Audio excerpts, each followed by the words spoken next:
I first came into Newark, New Jersey in 1985.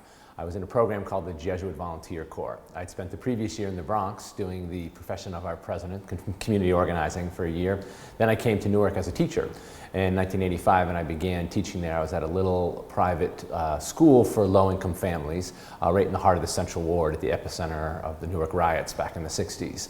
And I was working there as a teacher for a number of years, and I wanted our school to be able to serve the community really well, but we had to charge a really moderate tuition to families, and I didn't think that was right. I felt that students should be able to have this education for free as a civil right.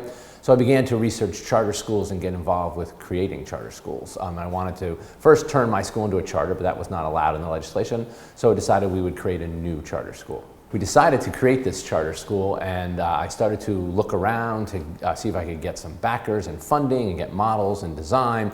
And so I began to call one of my board members and gave him a call and said, hey, I'm thinking of starting a charter school. Do you know anybody that I could talk to who might be interested in this project with me? I was hoping he would say, oh, sure, I'll help you. At least I was looking for financial backing.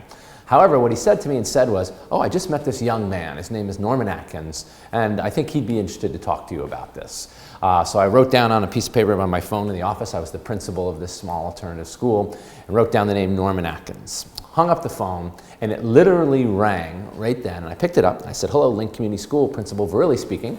And on the other end of the phone, it said, oh, hello, this is Norman Atkins.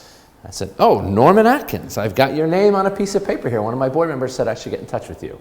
And so he said, oh, well, I was interested to come see your school. I'd heard good things about it. And so we began to talk, and as we talked, we found we both were interested in creating a charter school. Norman is a bit of a genius, and he was a journalist.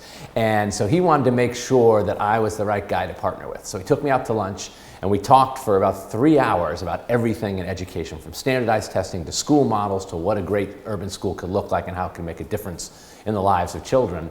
And so we had this long conversation. He grilled me up and down, back and forth, and at the end of 3 hours, I guess he decided that maybe we could work together on this project.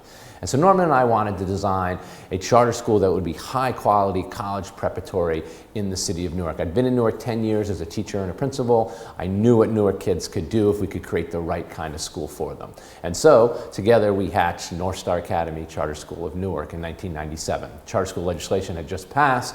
We were one of the first charters in the state of New Jersey, and we created the school really around 2 pillars. We wanted to have school be a place of community, a place that you belonged and you felt a part of something larger than yourself, and we wanted to be a place of rigorous college preparatory academics. And so we tried to design the school around those 2 pillars.